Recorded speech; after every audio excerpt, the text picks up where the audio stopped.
Olá, bem-vindos, bem-vindas a este canal do nosso querido professor Bruno Criado. Sinta-se muito acolhido, acolhida. Eu sou a Cássia, estou aqui para dar continuidade à série de vídeos da CF comentada, os comentários aos estudos da nossa Constituição, os comentários à Constituição Federal, artigo por artigo, para não deixar dúvida.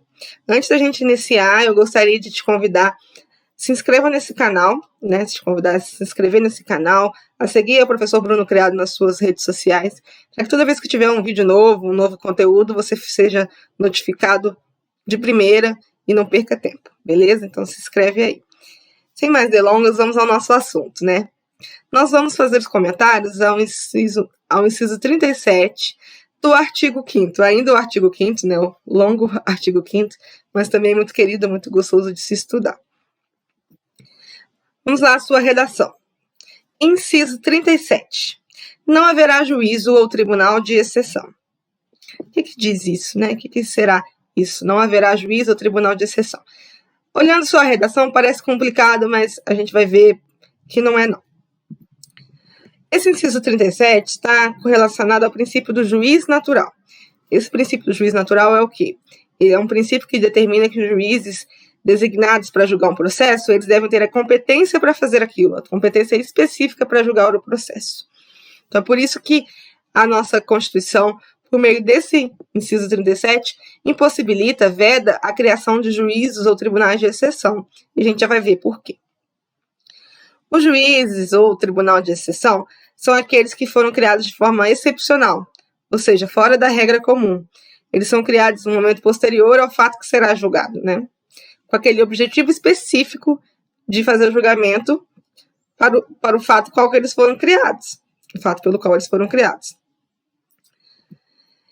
Os juízes ou tribunais de exceção também podem ser chamados de juízo ad hoc ou tribunal ad hoc. Ad hoc é uma expressão em latim que significa para essa finalidade, Em outras palavras, a gente pode dizer que o juiz ou tribunal de exceção são aqueles criados para julgar uma situação específica.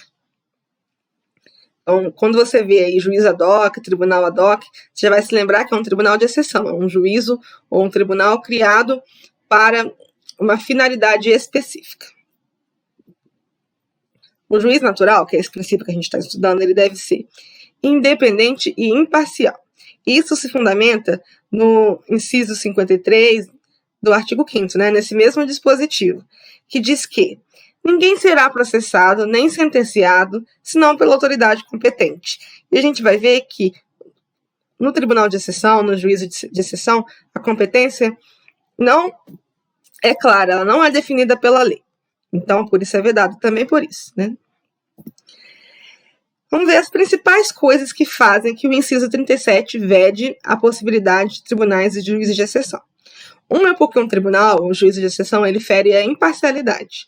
Uma vez que ele já é criado para julgar um fato, ele já tem tendência ao resultado, já tem tendência em punir. Então, ele já começa parcial, então ele perde a imparcialidade. Ele não é legal, ele fere a legalidade, uma vez que ele é criado sem previamente uma legislação que determine a sua criação. Ele é criado por um fato, criado após um fato, não pela lei. E também fere o princípio da segurança jurídica, uma vez que o fato, o julgamento, a criação do tribunal é posterior ao fato e não anterior, se tiver talvez uma sanção, algo que determina a ilicitude do fato, deve ser feito previamente. Então, se é feito posteriormente, fere a segurança jurídica, porque não está previamente com uma combinação legal. Além disso, é importante a gente esclarecer a competência, algo que impede que a gente use tribunal de exceção ou juízo de exceção na nossa legislação. É porque fere a competência.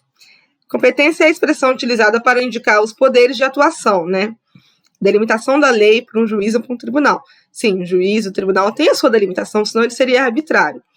Então, a lei determina a atuação do tribunal, a atuação do juiz. Isso é determinado, isso se chama competência, Um exemplo de competência é a Justiça do Trabalho. A competência da Justiça do Trabalho é julgar as ações oriundas das relações de trabalho.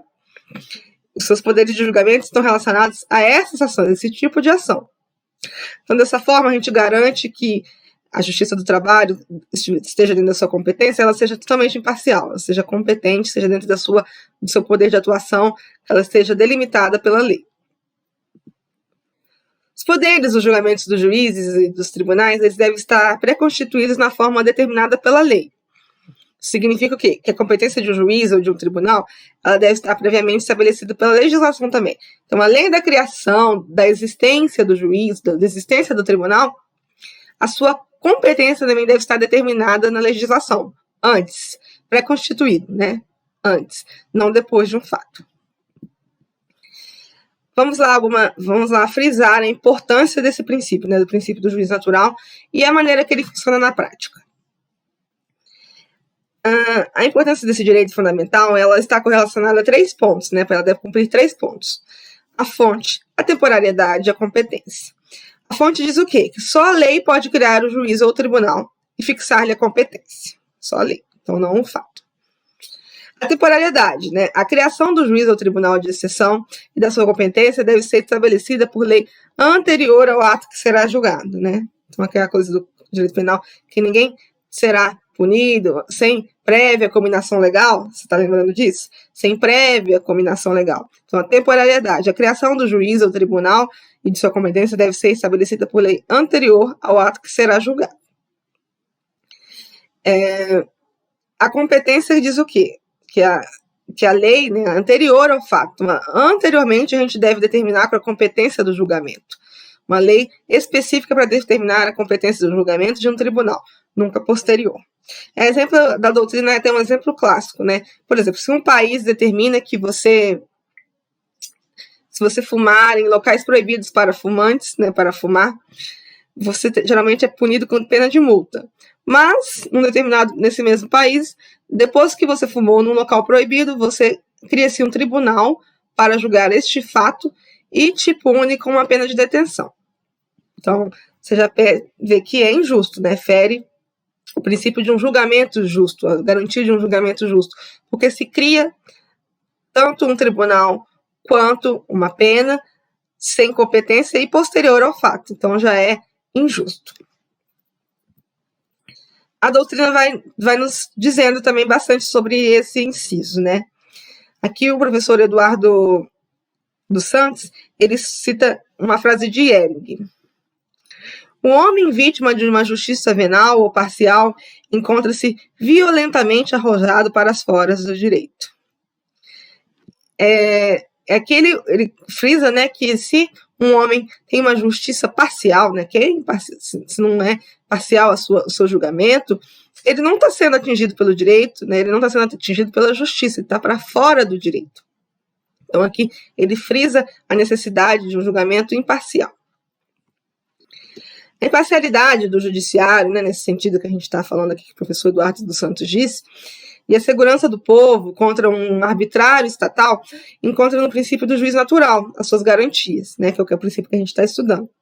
O Bodo Denevitz afirma que a instituição de um tribunal de exceção implica uma ferida mortal ao Estado de Direito, né? Então, no Estado de Direito não se pode ter um tribunal de exceção, visto que sua proibição revela o status conferido ao Poder Judiciário na democracia, né? Que é a própria lei que determina isso. Então, o Estado de Direito, um tribunal de exceção não pode existir, não pode coabitar, né? Ou se tem um Estado de Direito, ou se tem tribunal de exceção.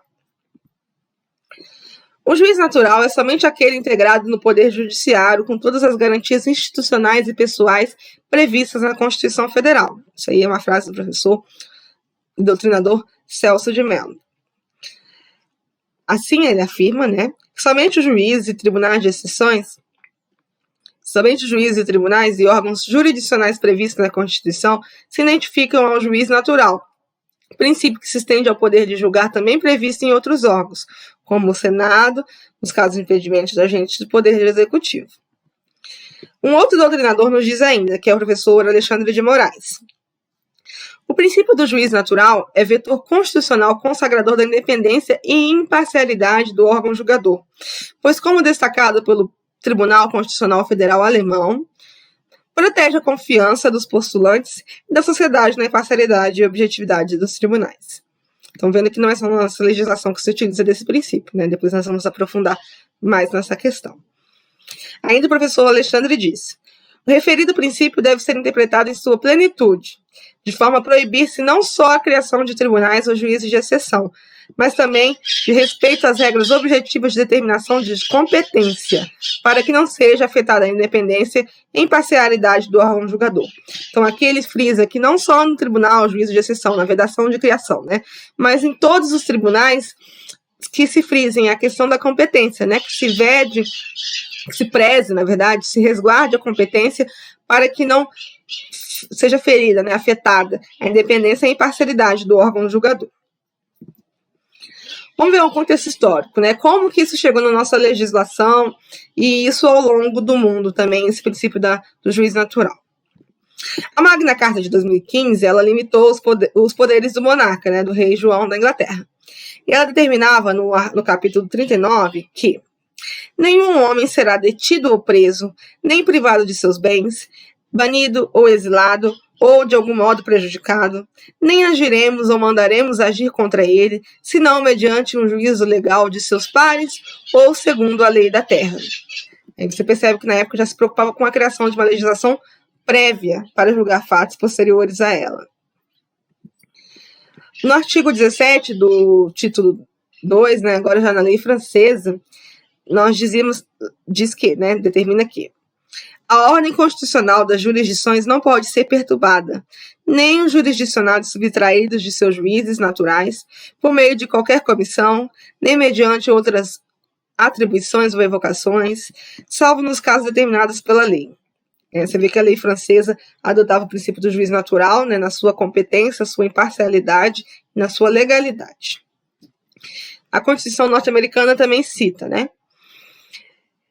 Incorporou esta ideia nas emendas 5, 6 e 14, que define a necessidade de um procedimento judicial justo, imparcial, com direito de defesa e juiz natural. Né? Então, você fala juiz natural, você já lembra. Independente e imparcial. Embasado nas garantias legais. Então, você vê que essas disposições, né, ao longo dessas constituições, dessas leis, ao longo desses países, né, contribuíram para que esteja hoje na nossa legislação brasileira. Aqui está dizendo sobre um comentário do professor Alexandre de Moraes sobre as justiças especializadas. Nós não podemos confundir justiças especializadas com tribunais de exceção. As justiças especializadas no Brasil não podem ser consideradas justiças de exceção, pois são devidamente constituídas e organizadas pela Constituição Federal e demais leis de organização judiciária. Portanto, a proibição de existência de tribunais de exceção não abrange a justiça especializada, que é a atribuição e divisão da atividade jurisdicional do Estado entre vários órgãos do Poder Judiciário. Então, uma justiça especializada é totalmente diferente de um tribunal de exceção. Por quê? A justiça especializada ela já está previamente constituída na Constituição, né? Então, devidamente constituída. Ela é anterior ao fato e ela é mais competente, ela permite a competência, uma vez que ela vai designar uma atividade especializada. Então, dizer que tem justiça especializada não quer dizer que tem tribunal de exceção, você precisa guardar. Tribunal de exceção é uma coisa, justiça especializada é outra, totalmente diferente. E aqueles tribunais de ética, né?